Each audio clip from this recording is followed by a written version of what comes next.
Cette nuit, presque au moment où un séisme s'abattait sur les Occidentaux, en provenance du Burkina, où l'État a mis soudainement un terme à la mission de l'agent de liaison Barbara Manzi, laquelle agente traînant l'attribut de coordinatrice de l'ONU avait pris de son propre chef la curieuse décision d'évacuer les familles des employés européens de l'ONU d'Ouagadougou, comme si quelque chose genre un coup d'État ou une attaque à grande échelle allait se produire et qu'il fallait à tout prix sauver la peau aux Blancs, se moquant éperdument de ce qui pourrait arriver aux Noirs.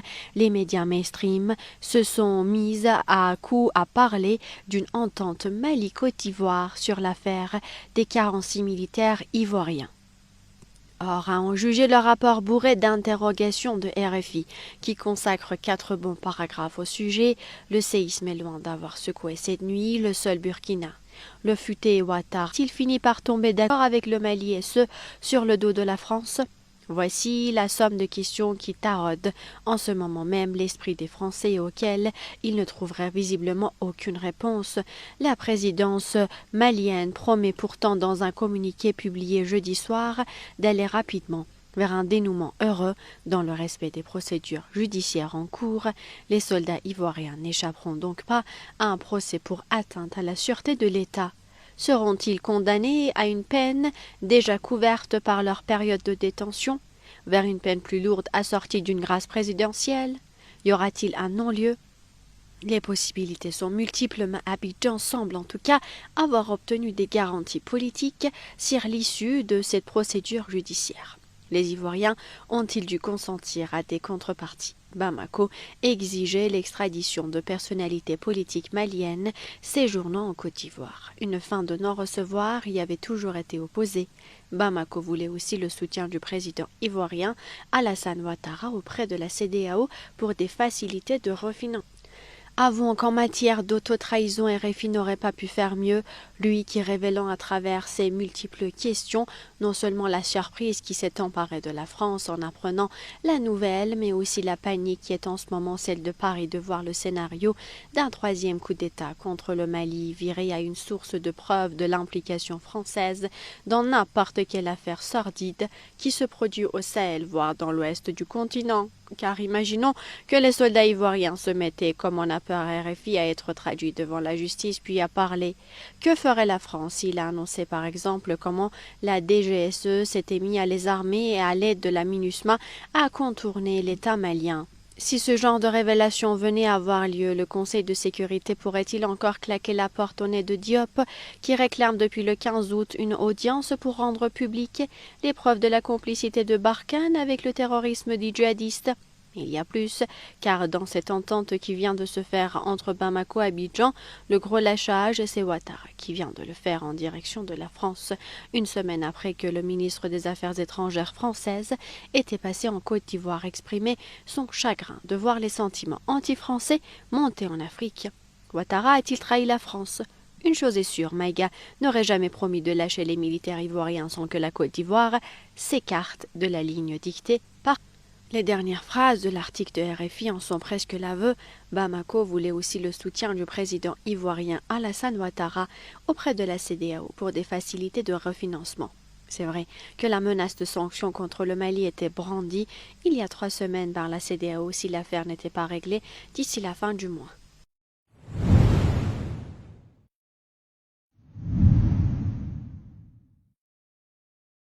La coordinatrice de l'ONU au Burkina Faso a été déclarée ce 23 décembre persona non grata. Elle est sommée de quitter immédiatement le pays. Selon la diplomatie burkinabé, Madame Manzi a pris certaines décisions sans consulter sa direction. Elle est aussi accusée d'ingérence dans la vie politique du pays. En effet, ce n'est pas la première fois que des agents d'espionnage sont identifiés et expulsés des pays africains. Le récent cas s'agissant du Mali, où Bamako a intimé à l'ONG suisse Appel de Genève l'ordre de cesser son action sur le territoire malien. Une ONG qui, soit dit en passant, n'avait pas honte de réclamer son site web qu'elle entretient des relations directes avec les terroristes et les autorités de facto liées à ces mêmes terroristes, et ce, pour le grand bien des populations qui en sont victimes. Cette fois-ci, c'est au tour du Burkina, en voie du détachement de l'occupation de l'armée française, mais on connaît désormais les raisons qui ont poussé le gouvernement burkina à expulser Barbara Manzi. Un article publié par lefaso.net met en lumière toutes les raisons de cette expulsion. Sur le plateau du journal de 13 heures de la télévision nationale, la ministre Olivia Rwamba est revenue sur les circonstances de cette décision. Selon ses explications, Barbara Manzi, prétextant la gravité de la situation sécuritaire dans la capitale Ouagadougou, a entrepris une décision unilatérale d'évacuer les familles des travailleurs du système des Nations Unies au Burkina Faso. Sommée par les autorités burkinabées de transmettre ses craintes officiellement par écrit, Barbara Manzi a marqué un refus catégorique selon Olivia Rwamba. Lors des échanges, elle n'a pas manqué de relever qu'elle a des informations de sources sûres, sans vouloir décliner ses sources. Sur les indicateurs aussi, elle a failli. Mais contre toute attente, la coordinatrice résidente du système des Nations Unies prend une note qui fait cas de l'évacuation des familles des diplomates du système des Nations Unies de Ouagadougou pour raisons sécuritaires. Il y a 2 jours, le président du Faso, Ibrahim Traoré, a même contacté le secrétaire général de l'ONU, Antonio Guterres, qui dit ne pas être au courant d'une telle décision. La procédure a été foulée aux pieds parce que la mission annoncée devait venir justement pour constater la situation et prendre les décisions idoines en la matière. Toujours selon Olivia Rwamba, au-delà de ces faits, Barbara Manzi présidait le chaos au Burkina dans les prochains mois sans preuve concrète, d'autant plus que sur le côté sécuritaire, de gros efforts sont consentis par les autorités de la transition. Pour elle, en la matière, les Nations Unies devraient se constituer en structure de soutien et non en organisation qui prônerait l'enlisement du pays. Les fréquentations et déclarations suspectes de Barbara Manzi n'ont pas plaidé en sa faveur au cours d'une audience avec le ministre délégué. Elle a affirmé avoir des liens avec des chefs terroristes de Burkina. Les preuves sont légion. Elle part à Djibo et revient comme elle veut alors que même nos FDS ne peuvent pas effectuer ce genre de déplacement.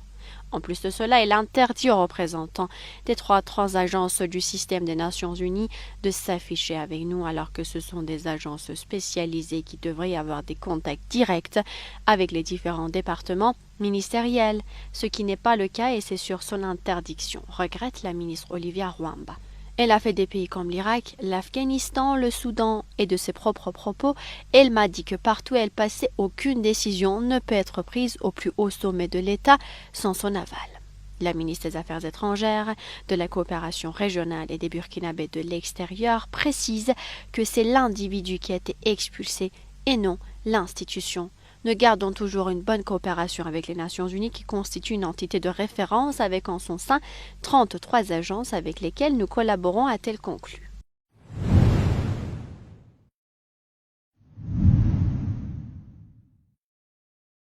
Le M23 a annoncé vendredi 23 décembre son retrait de Kimumba, une position située à une vingtaine de kilomètres de Goma. Une cérémonie de remise de contrôle de cette zone à la force régionale de la communauté des États de l'Afrique de l'Est a même été organisée 10 jours après la tenue d'une réunion inédite entre M23, FARDC et EAC toujours à Kimumba. Le M23 a donc remis le contrôle de la ville à la force régionale africaine afin de faire un geste de bonne volonté. Au nom de la paix, nous apportons notre soutien aux efforts régionaux en acceptant de céder nos positions de Kimumba à la responsabilité des soldats de l'EAC, a déclaré Laurence Kanyuka, porte-parole politique du mouvement. Analyse de la situation avec Luc Michel, géopoliticien. Écoutez, pour le moment, le Congo est l'objet d'un grand jeu américain. Ce sont les Américains, avec leurs alliés français rwandais et les Rwandais qui contrôlent le M23, qui dirigent la situation. On est en train d'amuser les Congolais en leur faisant un théâtre géopolitique. Opposition du Congo au Rwanda, critique du Rwanda par la France et les Américains, et mouvement du M23. Tout ceci, évidemment, vise à créer un théâtre géopolitique pour les élections présidentielles et empêcher le retour aux affaires du président Kabila et de son parti, le PPRD, et de sa coalition, le FCC. Il ne faut rien attendre de tous ces mouvements. C'est une grande comédie. Non, à partir du moment où il y a un théâtre géopolitique qui est organisé sur un pays Il ne saurait rien sortir de cela. On est en train de manipuler les Congolais et on est en train de donner à Félix Tshisekedi une stature de résistant, alors que c'est un collaborateur des Américains qui vient encore de vendre le sous-sol congolais aux multinationales minières. La seule solution, évidemment, c'est le retour à la politique du Kabila. Écoutez, il faut neutraliser les États-Unis, mais le problème est que les États-Unis sont en train de mettre un certain nombre de pions en route. Il y a notamment le retour de Moïse Katumbi, qui se présente en opposition à Tshisekedi, mais qui est toujours lié aux Américains. Ce sont des gens comme ceux-là qui essayent de cadenasser la politique congolaise.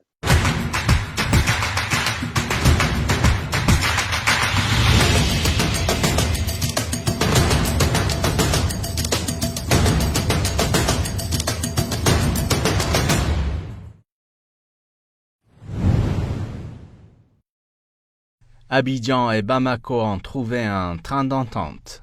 Un accord a été conclu jeudi 22 décembre entre les deux parties pour la libération des 46 militaires ivoiriens détenus depuis le 10 juillet dernier à Bamako. Un accord politique a donc finalement été trouvé entre le Mali et la Côte d'Ivoire pour mettre un terme à ce conflit hautement inflammable qui traînait depuis des mois, mais on en ignore toujours les termes. Les 46 militaires ivoiriens détenus depuis le 10 juillet dernier à Bamako étaient accusés par les autorités maliennes de transition d'être des mercenaires venus déstabiliser le pays. Et ce alors que la Côte d'Ivoire et les Nations Unies ont toujours assuré qu'ils étaient venus dans le cadre de la MINUSMA, la mission onusienne dans le pays, tout en reconnaissant des dysfonctionnements administratifs. Le M23 a annoncé vendredi 23 décembre son retrait de Kibumba, une position située à une vingtaine de kilomètres de Goma. Une cérémonie de remise du contrôle de cette zone à la force régionale de la communauté des États de l'Afrique de l'Est a même été organisée 10 jours après la tenue d'une réunion inédite entre M23, FARDC et la force régionale de la communauté des États de l'Afrique de l'Est.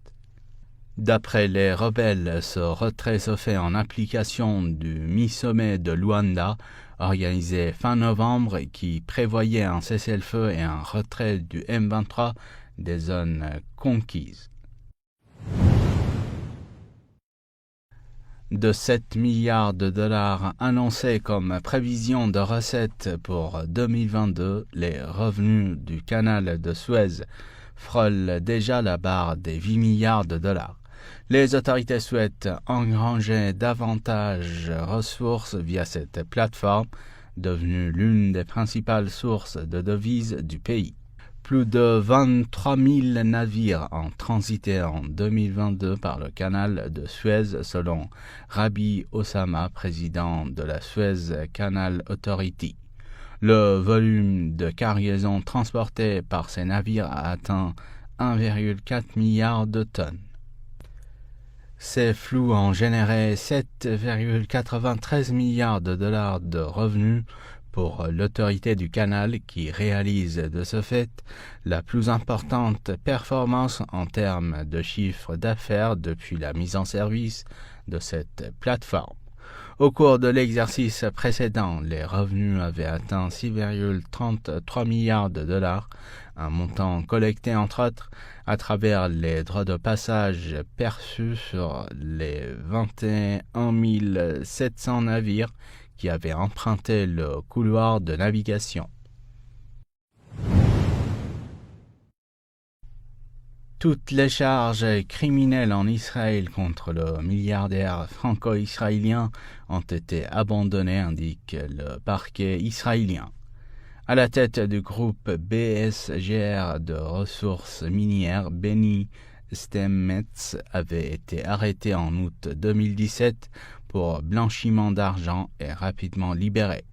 Il a cependant encore affaire à la justice dans d'autres pays.